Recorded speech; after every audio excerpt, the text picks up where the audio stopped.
Welcome to Kwento Kids! Sumabay sa aming pagsalaysay ng mga kwentong puno ng saysay. Kwento Kids is presenting with permission from Adarna House and the creators of this book. Author Ogie Rivera and illustrator Romel Hoson.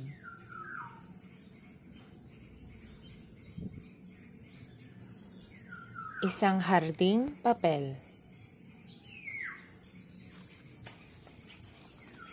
Ayaw dalawin ng antok si Jenny. Kanina pa siya nakadungaw sa bintana. At habang nakatingala siya sa mga bituing tila maririkit na sampagita ng gabing iyon, parang paulit-ulit niyang naririnig ang tinig ni Lola Priming. Bukas, dadalawin natin ang nanay mo. Sa wakas, makikita na rin niya ang nanay niyang isang buwan na ring hindi umuuwi. Kinabukasan, agad na inihanda ni Lola Priming ang kanilang babaunin. Piyambera, maliliit na termos ng tubig, ilang pirasong damit, libro, at magasin. Isinilid naman ni Jenny sa kanyang bag ang mga drawing niya sa klase na may markang bituin at 6 na pirasong Nutribon. Ay, Makoy! Wag! Saway ni Jenny sa alagang tuta nang bigla nitong sagbangin ang laylayan ng kanyang bell bottoms. Gusto mong sumama? Oh, tama na yung harutan nyo. Lumakad na tayo at nang makauwi rin ng maaga, sabad ni Lola Priming. Mahirap gabihin sa kalsada. Baka abutan pa tayo ng curfew. Habang lulan ng bus sa EDSA, panay ang lingon ni Jenny sa mga nadaraanan nila. Malilinis na kalsada, mapuputing pader, at basurahang pininturahan ng kalburo. Mga Metro Aid na nagwawali sa bangketa at mga dambuhalang billboard na may mukha nila Pangulong Ferdinand Marcos at unang ginang Imelda Marcos na nagsasabing, sa ikauunlad ng bayan, disiplina ang kailangan. Panahon ng batas militar at ayon kay Lola, ang kalinisan, kaayusan, katahimikan, at iba pang mga pagbabago sa paligid ay bahagi ng pinapangarap ni Marcos sa bagong lipunan. Di nagtagal, huminto ang bus sa tapat ng isang malaking tarangkahan na may karatolang Camp Crame. La, ba't po tayo pupunta dyan? Ang daming Metrocom. Mahigpit na napayakap si Jenny sa baywang ng lola niya. Nandyan sa loob ang nanay mo, akbay ni Lola Priming sa apo. Halika na, pumila tayo para sa checkpoint. Lahat ng bumisita sa kampo ay kailangang dumaan sa checkpoint. Sabi ng mga Metrocom, para daw ito sa kaligtasan ng lahat. At para masigurong walang makapagpapasok ng mga bawal.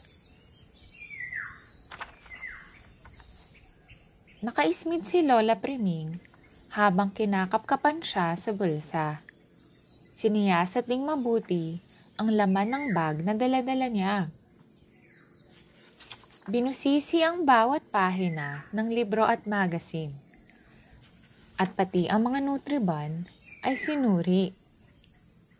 Baka tinitingnan kung masarap ang palaman, naisip ni Jenny. Pinasakay ang mga dalaw sa isang jeep na maghahatid sa kanila sa loob ng kampo. Pagkatapos ay dinala sila sa isang kwarto para maghintay. Maya-maya pa, isa-isang inilabas ang mga nakapiring na terorista. Kasama rito si Aling Chit. Maluhaluhang niyakap ni Lola Priming ang anak. Chit, anak, kumain na tayo ng paborito mong adobo. Nay, may pasalubong po akong Nutribon. Dagdag naman ni Jenny na mahigpit ding yakap ng nanay niya.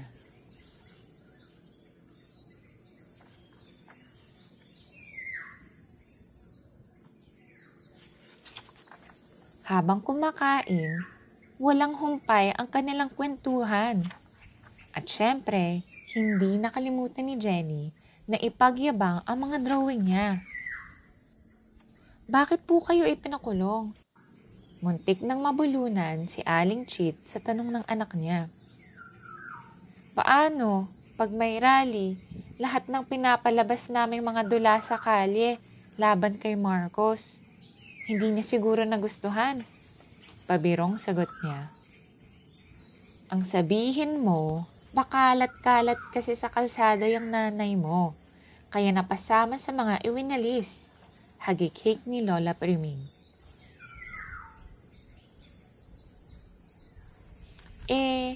Kailan ka uuwi, Nay? Biglang natahimik si Lola Priming. Hindi rin nakasagot agad si Aling Chit. Hindi ko pa alam, anak. Napansin ni Jenny ang lungkot sa mga mata ng nanay niya. Ay, siya nga pala. Sabay dukot sa bulsa ng isang munting bulaklak na gawa sa tiniklop-tiklop na dyaryo. Wow! Bulaklak! Tuwing bibisitahin niyo ako ng lola mo, bibigyan kita ng isang bulaklak para lagi mo akong maalala.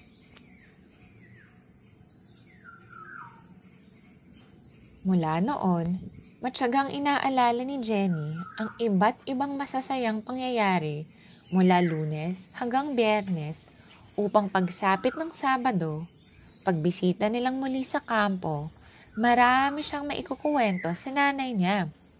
Tulad ng Lunes, kung paano siya nabilaukan nang pilit niyang isubo ang isang parihabang hiwa ng biko. Martes, kung paano nagtawanan ang buong eskwelahan na masira ang plaka ng may bagong silang, may bago ng buhay, na sinasabayan nila tuwing flag ceremony. Miyerkules, kung paano siya nangilo nang ipalaman niya ang sorbete sa Nutribon. Huwebes, kung paano hinabol ni Lola si Makoy nang ihian siya nito habang naglalaba siya. Biyernes, kung paano niya sinipsip ang nektar ng pinitas niyang santan, at iba pang masasayang kwento. Minsan, nang gumanap si Jenny bilang ikatlong kalachuchi sa kanilang dula sa eskwelahan, halos nanguluntoy siya sa lungkot nang mapansin niyang siya lang pala ang walang nanay o tatay na nanood. Mabuti na lang at nandoon si Lola Priming. Malakas ng pumalakpak ay pumapasweet pa. Isang Sabado, pagkatapos ng oras ng pagbisita, pumayag ang mga Metrocom na matulog si Jenny sa loob mismo ng selda ng nanay niya. Lingid sa kanilang kaalaman, may ibang binabalak si Aling Chit.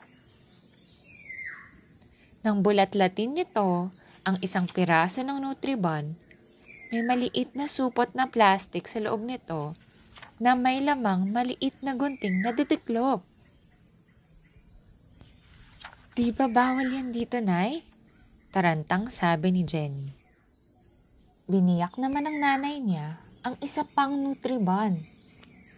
Lumabas naman ang isa pang supot ng plastik na may lamang punggok na lapis na binalutan ng manipis na alambre.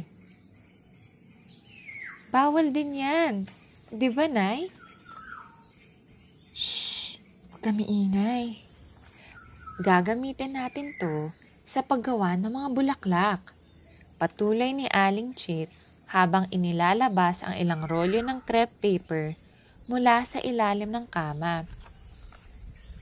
Ayan, nakagawa na rin tayo ng iba pang klase ng mga bulaklak. Naputo lang kasiyahan ng dalawa nang biglang mamatay ang ilaw sa loob ng selda. "Ay, brown out!" sabi ni Jenny. "Hindi, curfew na," sagot ni Aling Chit. "Oras na para matulog."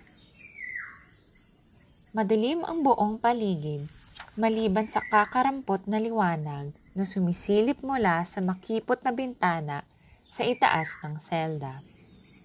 Agad namang nahimbing si Jenny, mahigpit ang yakap sa nanay niya. Nang sumapit ang tag-araw, may nakaisip gumawa ng pampabula mula sa mga dinikdik na gumamela at tubig na may sabong panlaba. Para tuloy umuulan ng mga bula sa buong kampo. Masayang hinahabol-habol ni Jenny ang mga bula, kasama ang ibang mga bata gaya niya na nakakulong din ang mga magulang.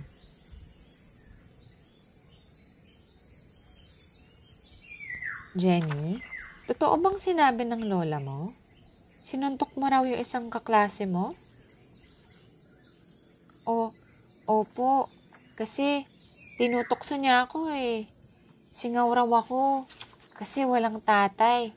At ngayon, wala na ring nanay. Sana sinabi mo sa kanya na sanggol ka pa lang nang mamatay ang tatay mo. Hindi makasagot si Jenny. At saka, wala ka bang nanay? Nandito naman ako, 'di ba? Kahit hindi tayo lagi magkasama, ako pa rin ang nanay mo. Sorry po, Nay. Hayaan mo, anak. Magkakasama-sama pa rin tayong muli. Balang araw.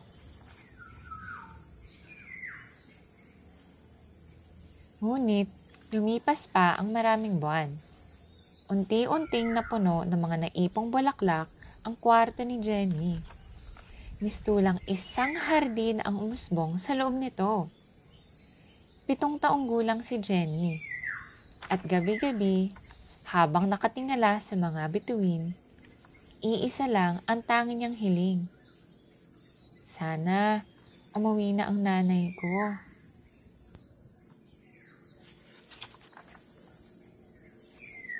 Taong 1986 na maganap ang mapayapang People Power Revolution sa EDSA. Panahon ito ng paglaya at pagbabago.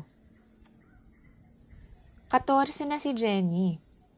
Makalipas ang 7 taon, umuwi na rin sa wakas ang nanay niya. At habang mahigpit ang yakapan ng mag-ina, napatingala si Aling Chit, namangha sa isang harding papel na tila bumati at yumakap din sa kanya.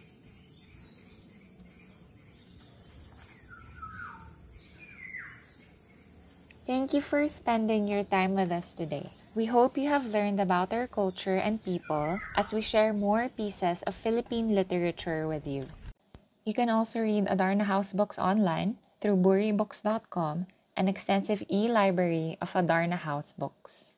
Please don't forget to like this video, subscribe to our channel for more exciting tales, and share it with your friends and family who love reading and learning as well. Mabuhay ang pagbasa!